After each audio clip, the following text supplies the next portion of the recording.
সাত সকালে ভয়ঙ্কর অগ্নিকাণ্ড কালাইন ব্রাহ্মণ গ্রামে। কালাইন বিদ্যুৎ বিভাগের গাফিলতির কারণে এই ভয়ঙ্কর অগ্নিকাণ্ডটি সংঘটিত হয়েছে বলে জানা যায়।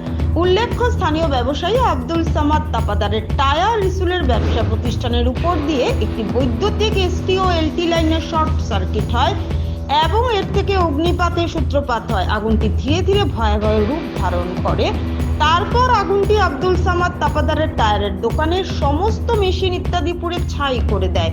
দমকল বাহিনীকে খবর দেওয়া হলেও দমকল বাহিনী এসে আগুন নিয়ন্ত্রণে আনলেও শেষ রক্ষা হয়নি আব্দুল সামাদ তাপাদারের টায়ারের দোকানের। জানা যায় প্রায় 25 লক্ষাধিক টাকার ক্ষয়ক্ষতি হয়। বিস্তারিত দেখুন।